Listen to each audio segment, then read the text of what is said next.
I'm Norma Jean White right now, but I have been Marie Wilson, and I took the name of my first marriage, King, so I went by Marie King all the time. I was working at a bar down in Madison called the Town Tavern. It's not there no more. And Jessica had went to jail for something, and I didn't have nowhere to sleep at night. His dad and mom, all of them were onto me because I called the law and he went to jail.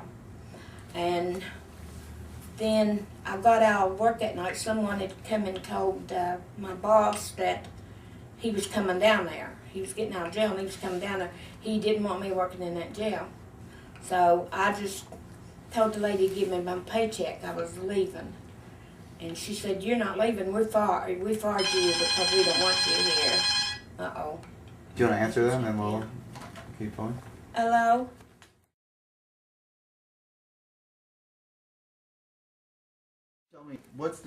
Tell me about, what would you think is the difference between wildness and craziness? There's difference in it. The wildness is just born in him and makes you happy. But the craziness is just being a fool and taking advantage of people and doing the things you want to do and doing it your way, getting ahead of everybody. That's my opinion. And which are the whites more wild or more crazy?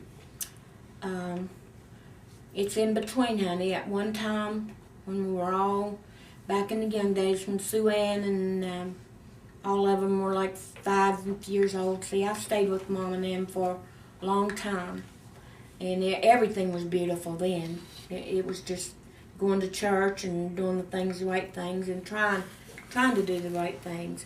But then, after we had moved over to a printer, that's when everything started getting out of hand.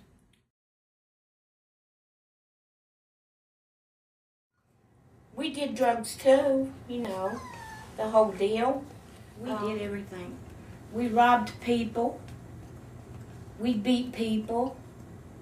We did it all. Anything that was dangerous and hurt to someone, when you see blood, that's what made us all happy. Wrecking cars, tearing their cars up. Oh yes, I loved Hassel. All of us did. He was a wild, crazy man. Beautiful. He was good to people. But everybody took advantage of him. All of his friends even took advantage of him. They would tear up his stuff when he would go in places to play his music. His guitars. I've seen him get so mad I've seen him bust his guitars. But otherwise, he was a wonderful person. What are some things you'd like people to know about Hassel that maybe they don't?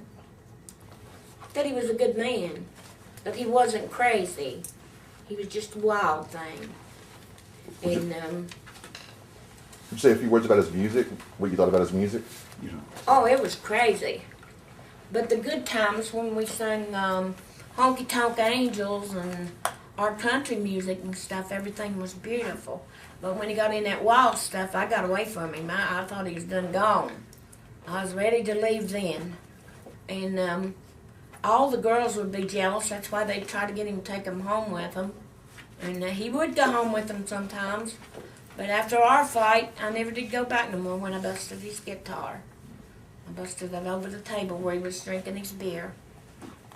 And that was in about 70, 72, 73, somewhere along there. So you had the distinction of having dated both Hassel and Jessica.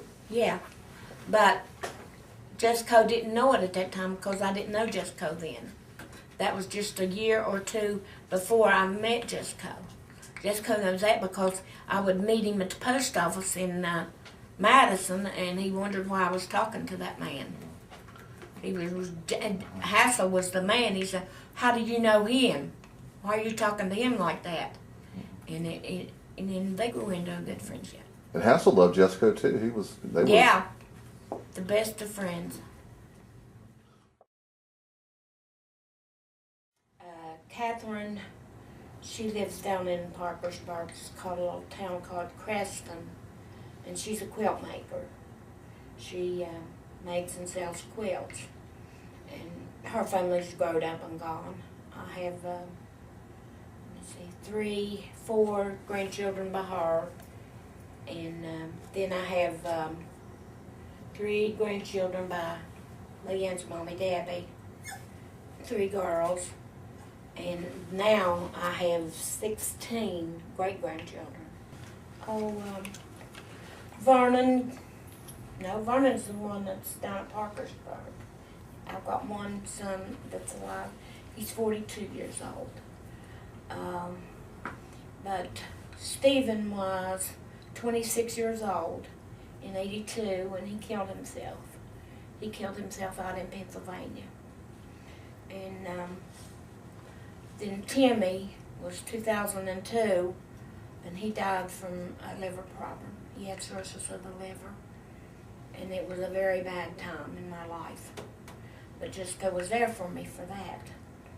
Then after my son, the one that's 26, Stephen died, my daddy died 2 months later, and it just all been bad for me.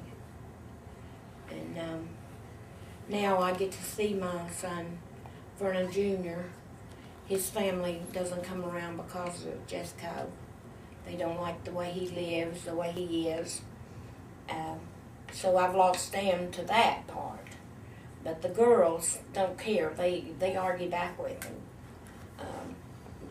Debbie, matter of fact, is one of the reasons when we separated this time, she had called the law because he had called her and said that he was going to kill me and the landlady and some people down in there.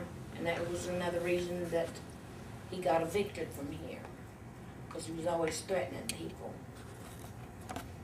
But he would never hurt nobody. He tells you that, but he would never hurt nobody. And someone told me that one of your daughters didn't like Jessica's been like writing stuff about him on the internet and stuff. Do you know about that at all? Yeah. Can you tell me all about that? And which daughter that is and all that stuff? She doesn't care about him knowing that it was her. Uh-huh. Her thing is Kat, K-A-T. That's her name because she's Kathy. She told those people that was emailing her backwards and forth, and she told them that if anybody wanted to know anything about her mommy's husband, to call her because he had been her daddy for 32 years. She's not ashamed of him being her daddy, but she just don't want to come around him because he always starts something with her and makes her leave.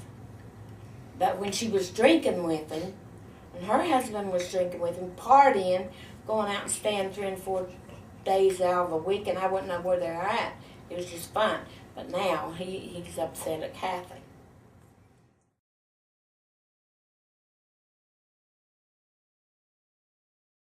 Prince. So yeah, so We went, he wore that coat. Yeah. Wow.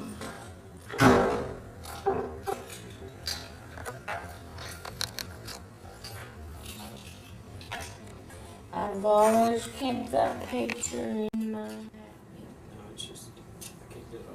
Now the kids, this one here is one of 1,000. They sold them for $15, and Jessica got $200 out of 1,000 of them for $15. And on the bottom of it, the reason I know it's mine and nobody can ever take it, Jessica wrote it on the bottom. It's to wife, Norma, and then a Scottish name on the bottom. Number 2, this was the second doll. He had number 1, I had number 2, and Duke, our dog that died, our big pit bull we had 19 years. He sold his one for $100, and I guess, then I have another one that I got from a friend, but I got it hid in case I lose this one. So that's Duke is in the doghouse right there. See Duke? That's Duke. oh yeah. There's Duke's little water pan and food pan. And this here is sitting over on the bottom of that table. The tape don't play in it no more. His little Zoom box here on top of this is boxes over on that table.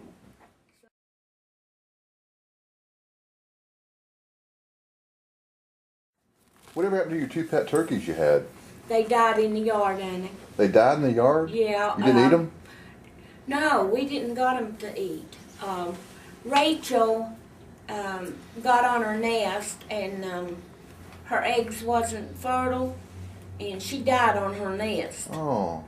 I didn't know to take her off, after so long and put rocks in her thing, and I didn't know that. But Fred was down in the yard, down in the creek there, under that big pine tree, and they said that he died from a heart attack. He weighed 65 pounds. Wow. 65 pounds.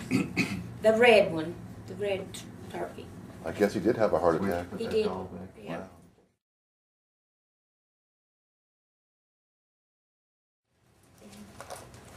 I have no castles, no earthly kingdom, but a cabin will do, Lord, till I get home. My mansion yonder on the hills of glory, I want my mansion to sit near God's throne. It'll make no matter who lives around me, just so my mansion sits near God's throne. My mama's mansion may be close by me, just across the golden avenue. She was the first one to ever teach me of heaven, and the very first one, Lord, to ever teach me about you. Just build my mansion next door to Jesus, and tell the angels I'm coming home. It'll make no difference who lives around me, just so my mansion sits near God's throne. I always had that my testimony at church. I built my mansion next door to Jesus, because I don't say much in church, but every time I go to church, that's my testimony.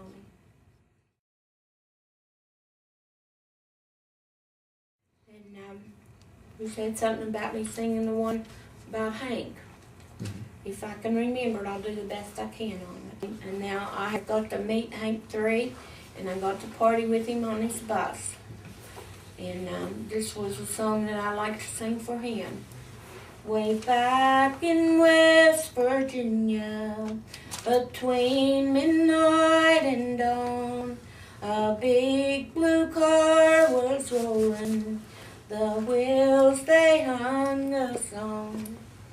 The chauffeur reached into the back. He shook the sleeping Hank. He said, wake up, my friend. But Hank had went to a better land.